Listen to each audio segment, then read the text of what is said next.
বিভিন্ন জায়গায় গিয়ে দেখবেন মহিলারা এভাবে শার্ট প্যান্ট গেঞ্জি জিন্স পরে ঘুরে বেড়াচ্ছে, শপিং মলসে, এয়ারপোর্টে, ওইখানে এইখানে সব জায়গায় চারপাশে। এটা তো ফ্রি মিক্সিংয়ের সাথে আরেকটা পাপ হলো কি, নবী সাল্লাল্লাহু আলাইহি ওয়াসাল্লাম বলেছিলেন যে শেষ জামানে এক শ্রেণী মেয়ে বের হবে যারা কাপড় পরেও নগ্ন থাকবে। এরা সেই ক্যাটাগরি যাদের ব্যাপারে আল্লাহ রাসূল বলেছেন তারা জান্নাতে যাবেও না, জান্নাতের গন্ধও পাবে না। শুধু ফ্রি মিক্সিংটাই সমস্যা না, এবং এটা শুধু স্কুল এবং কলেজে সীমাবদ্ধ নেই, চাকরির ক্ষেত্রেও দেখবেন সেই অফিসের বসের হাতে অনেক মেয়ে নির্যাতিত হয়েছে।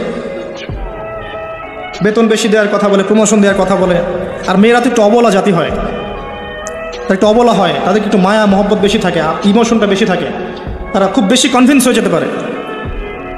ভালো স্বপ্ন দেখিয়ে, রঙিন রঙিন স্বপ্ন দেখিয়ে তাদের কত মানুষ ইজ্জত নষ্ট করে ফেলেছে আল্লাহ ভালো জানেন।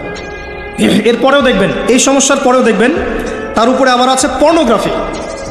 মানে মানুষ রাতের বেলা শুয়ে শুয়ে নগ্ন মুভিজ দেখছে আর দেখছে, দেখছে আর দেখছে। এটাকে উপরের লেভেল থেকে বন্ধ করার কোনো প্রয়াস নেওয়া হয়নি এখন পর্যন্ত। এমন অনেক কান্ট্রি আছে এই বিশ্বের মধ্যে যারা কিন্তু ইন্টারনেট সেকশনটাকে নিয়ন্ত্রণ করে। সব সাইট আমার দেশে চলতে পারবে না।